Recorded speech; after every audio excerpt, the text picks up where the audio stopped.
Okay, so record ko lang 'to saglit 'no. This is a new setup and nakakatuwa, share ko lang din kasi, I can switch cameras now.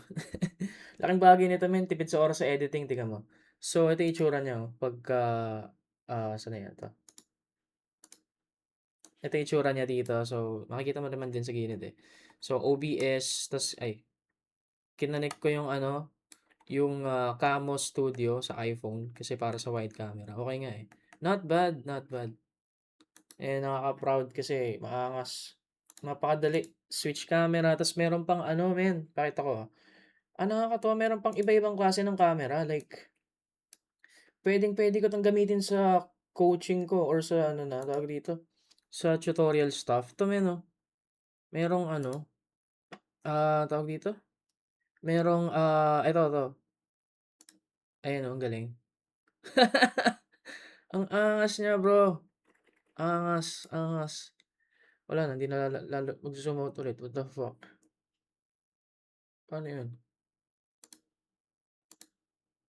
Ganito? Naka-zoom in, paano ko i-zoom out 'yan? Ito? Ayun. Uy, gagi ang galing, puwede ako mag-zoom in, zoom out? Wow, angas, ang galing, galing, ang taba ng baba ko, holy shit. Anyway, so ano, tawag dito, ito yun, nakakatuwa men, ang angas nito, bagong setup, sobrang cool, ang cool nito. Anyway, so ito yung gusto kong i-share 'no, wait lang.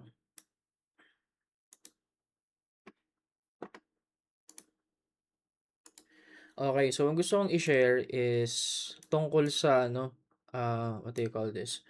Um, Tungkol sa inaayos ko ngayon 'no. Kasi currently meron tayong this is a week 'di ba? We are currently in a week grind in a way, like, focus week tayo 'no. Na-realize ko, I've been I'm aware 'no, aware naman ako, I've been focusing in a lot of things, which is kind of, distracting in a way like nadi-distract ako tawag dito, hindi na talaga madali, ang hirap mag-focus. And yun na nga yung point. Na-realize ko na 'to nung mga nakaraang araw, eh, like yun yung kailangan kong ayusin, yung focus ko overall para mas, I would say may matapos tayo 'di ba? Kasi wala akong natatapos masyado men, ang konti nung natatapos ko talaga. And, Kasi naalala mo last video sabi ko listing video kailangan kong tapusin 'di ba, hindi pa rin ako tapos. Pero okey naman na may progress naman yun. Ah, One thing that I want to say here is, since magdo-document naman tayo ng progress ko 'no, overall sa trabaho and stuff, I want to also document since we have the opportunity na ma-document yung mga bagay-bagay. I also want to document yung, tawag dito, I also want to document my, ba't name-mental block ako?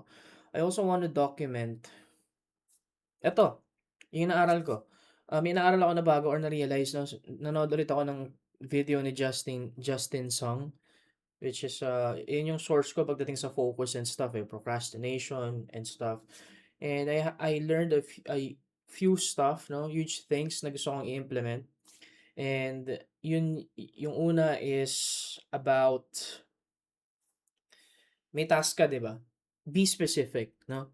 So, I need to be more specific when it comes to tasks. That's one of my problems lately and, aware alam ko na 'yun dati pero nakakalimutan ko. So, I really need to get back on that. Again ang tine-train ko ngayon currently is ano 'di ba, work hours, mahaba-habang work hours pa 'no, ta's increase your tolerance kasi medyo ang baba ng kulang ako sa training talaga. Disadvantage pa nagtatrabaho ka sa bahay, wala kang boss, wala kang ano, like wala kang manager. I manage myself. So, I really need to improve or train more when it comes to, I would say, anong tawag dito? Tolerance, 'no? Tolerance yung term ko ron, eh, like tolerance for ano, pain ano, tawag dun? Pain tolerance. Tiisin mo, nakaka-boring na, ang hirap, na-o-overwhelm ka. I really need to be stronger 'no, training kumbaga.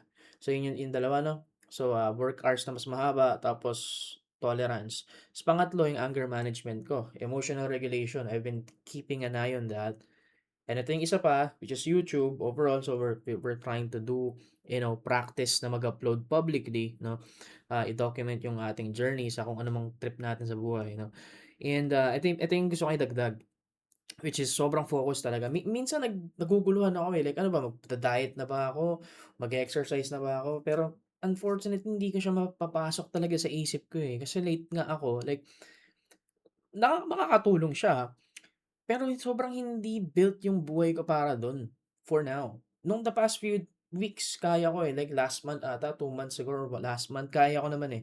Like nag-exercise na ako ulit eh.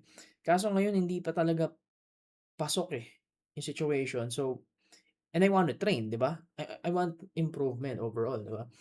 Hanggang sa na-realize ko ulit lang, ngayon lang, man, ito nga yung issue ko. Like, I'm lacking more focus, no? That's the thing that I need to train. Kasi currently, para makapag-work ako talaga, yung laptop ko, yung phone ko nakatago. So, yun sabi dun sa video na yun is Band-Aid solutions, no? Yun yung term niya dun eh. So, we're doing Band-Aid solutions. But we need stronger solutions, like long-term solutions. Yun yung kailangan natin. And yun yung iti-train ko, no? Yun yung ta-try natin pang pag-focusan pa, no? And it's just a simple step by step, like parang SOP, kumbaga, more awareness. And actually, that's what I've been doing as well, like more awareness sa sarili ko, no? And again, balik ako sa sinasabi ni Justin Sung, is don't focus, ito napaka game changer nun. So yun nga yung una, 'di ba? Be specific. Kapag may gagawin kang task, you need to be specific. Ano ba yung gagawin mo? What needs to be the outcome?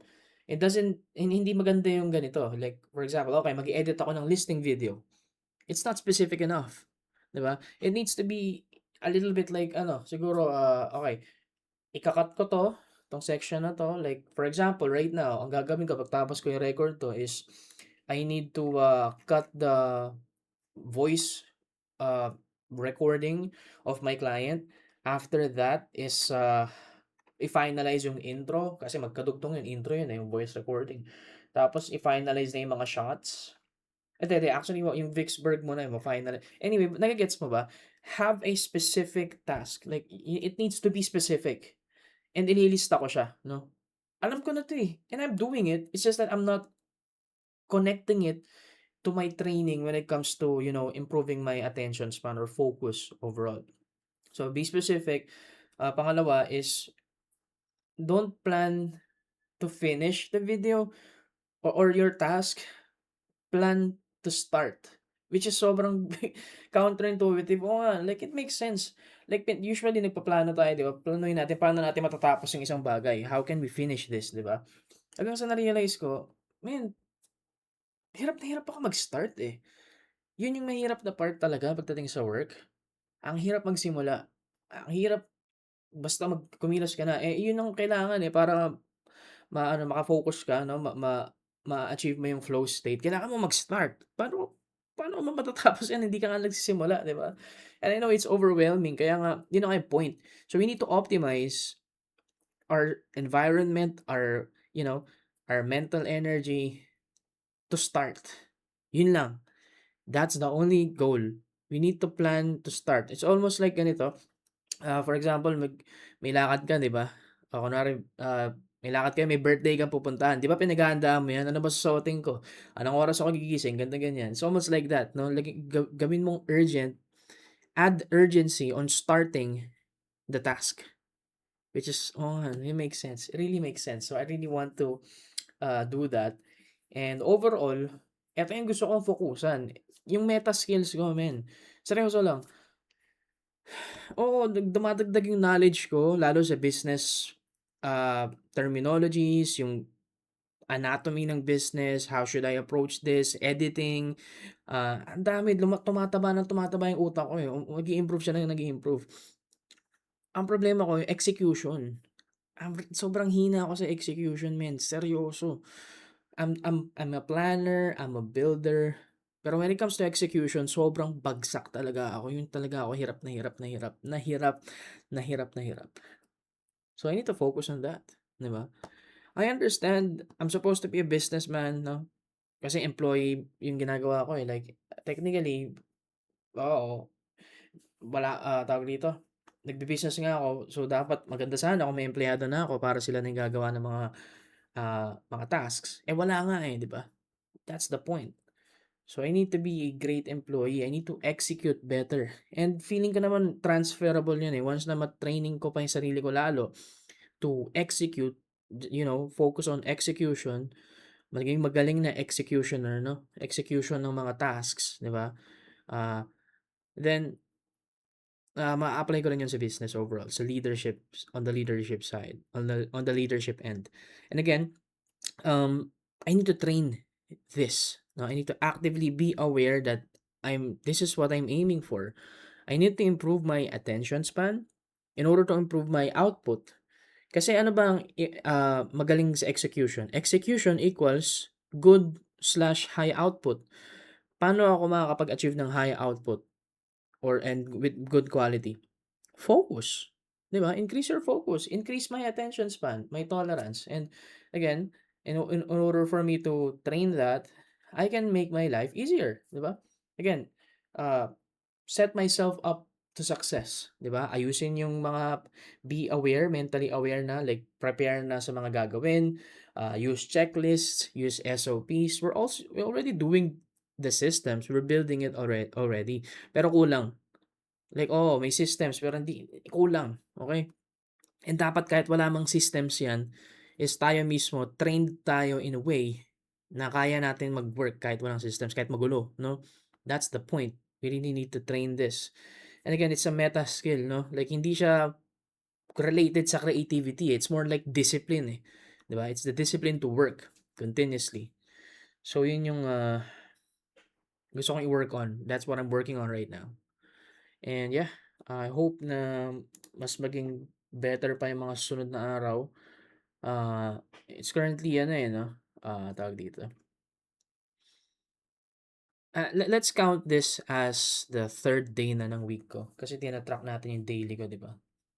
So yun lang naman. Uh, yun yung pagbabago, 'no? I really want to be aware, 'no, more awareness, train my, meta skill when it comes to, what do you call this? Execution, spend longer hours, train my attention span, train my focus.